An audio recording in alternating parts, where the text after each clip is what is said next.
BRS party నుంచి అటు బీజేపీలో గానీ ఇటు కాంగ్రెస్ లో గానీ చేరిన మాజీ ఎమ్మెల్యేలు కావచ్చు, మాజీ ఎంపీలు కావచ్చు, ప్రజెంట్ సిట్టింగ్ ఎంపీలు కావచ్చు, మళ్ళీ వాళ్లే రాబోయే పార్లమెంట్ ఎన్నికల్లో అభ్యర్థులుగా ఉన్నారు.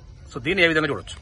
ఇప్పుడు బెల్లం ఎక్కడుంటే అక్కడికి ఈగలు పోతాయండి, గడ్డి ఎక్కడుంటే అక్కడ పశువులు పోయి తింటాయండి. అదేవిధంగా వీళ్లు నిన్నటి దానిక 10 ఏళ్లు అధికారం అనుభవించి ఇవాళ పోవడం అనేదే వీళ్ళది జ్ఞానం తక్కువ. ఇదొకటి. తర్వాత వీళ్ళేదో పొరపాటు చేసిందే, కొత్తగా వచ్చిన సీట్ ఇచ్చా అంటే 30 ఏళ్ళు 40 ఏళ్ళ నుంచి వీడు రాజకీయం చేసి తన్నులు పడి జెండాలు మోసి పేషెంట్ బతి ఏం కావాలి అంటే డబ్బును చూసే నువ్వు సీట్లు ఇస్తావా?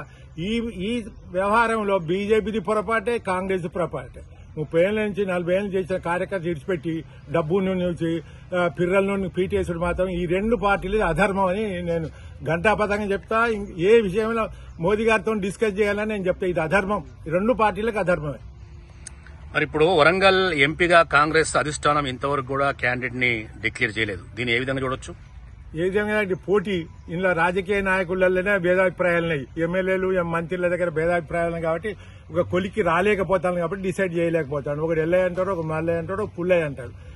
దీన్ని బట్టి కాంగ్రెస్ లో ఐక్యత లేదు అని అర్థమవుతుంది మామూలు జనానికి. వాళ్ళు అనుకుంటారు మా సంగతి ఎవరికి తెలియదని, కానీ దీన్ని బట్టే తేల్చేయింది ఏంటంటే కాంగ్రెస్ ఎప్పుడు గిట్లనే ఉంటుంది, కుక్కలు చింపిన ఇస్తారు లెక్క అనుకుంటా అంటారు అని జనం అనుకునేటట్టు వీళ్ళు మళ్ళీ అదే పనిచేస్తున్నారు.